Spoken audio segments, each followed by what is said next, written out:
Hi, what's your name? Hey, I'm Bev. Bev, where are you from? I'm from outside Atlanta, Georgia. Bev, how was your ayahuasca experience at Loara? Absolutely life-changing and amazing. And yeah, just more than I ever imagined it could be. It was just phenomenal. So you did 18 days with us, like a very long retreat. Can you take us through this journey and ups and downs and everything in between, and how did it feel? It was quite a journey. 18 days was 10 ceremonies. And I guess if I had known how hard it was going to be, I probably would have been nervous. As it was, I came into this experience not being nervous. It was something that I had researched and something I had really looked at. I came on the recommendation of a friend who did this last year, and she said despite all of the difficulties during the ceremony, which involved primarily the purging, she would completely do it again. And I trusted her experience so much because she was so detailed with it. So I really felt like I knew what I was getting into. But yeah, it's the emotionality of it and the just the amount of healing and the intensity of it was huge, and in a good way in the end. But there were some definite downs, some ceremonies that I didn't connect, which really brought a lot of frustration out. But that frustration was also the plant medicine working, and it brought me to a point where I was able to get some huge breakthroughs, and I feel like a completely changed person, and really I'm so excited to go back and reintroduce myself to my friends. I know you had lots of breakthroughs, but which ones were like your top favorite ones? Like, I'd say probably the biggest breakthrough. Well, there's probably, I would say, 3 different categories of breakthroughs for me. One was physical.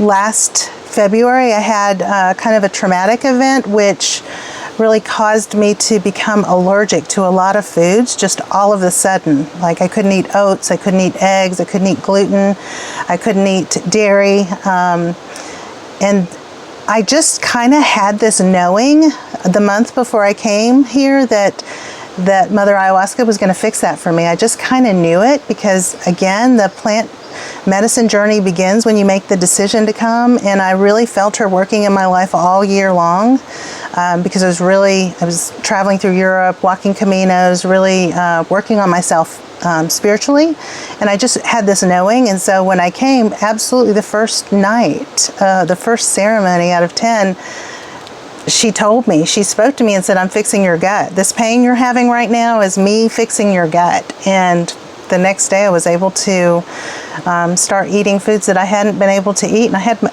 oatmeal for breakfast this morning, and it was the second time, and eggs, and I've missed those foods so much. So physically it was huge.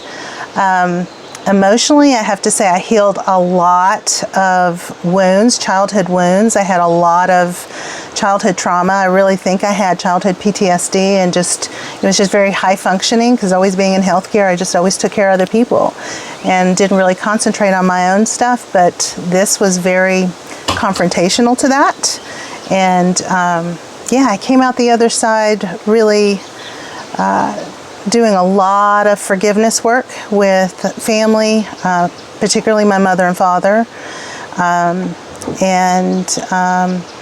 Emotionally, I just feel so much more balanced and so much more ready to live the last, third or more of my life in a very healed state. And mentally, I have to say, I used to have a tremendous amount of self-confidence issues. I was kind of a fake it till you make it girl, so nobody ever knew that. I had a lot of self-consciousness. All that's gone. It's wiped away. It's like the whiteboard has been erased. it's hard to know how you feel inside, but from outside you look great. I feel like I'm glowing. You look like you're glowing, and you're so like the opposite of tense. When you came here, you were really tense. Yeah. And I mean, you had reasons, and there's a lot of upsets, but now it's like you're literally changed. This is what makes me motivated to keep this business going. Yeah. You had a process with the masculine side of things. Can you talk to us a little bit about that? I had a lot of childhood wounds, especially as it related to my father. He was one of 6 boys. He didn't know how to relate to girls. He didn't know how to relate to having a daughter. He did a lot of very hurtful, traumatic things. And I was able to really forgive that because there was just a huge amount of what I call tonic masculinity here, the absolute opposite of toxic masculinity. There were so many amazing facilitators and amazing patients that were here that were all healing wounds. And this last week was really a huge focus on that for me. And yeah, it's kind of made me ready for partnership again in my life, where I was always like, I don't need that. I don't need a man. But now I think I'm in a place where if the right opportunity presented itself, I would be totally in, and I feel emotionally healed and ready for that.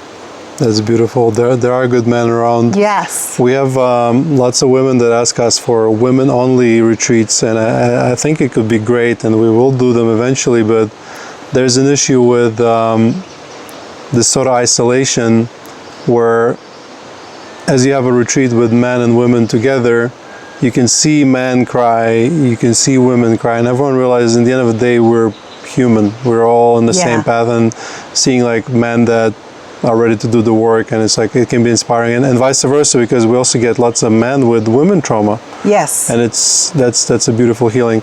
So, Bev, would you recommend this experience to your friends or family members?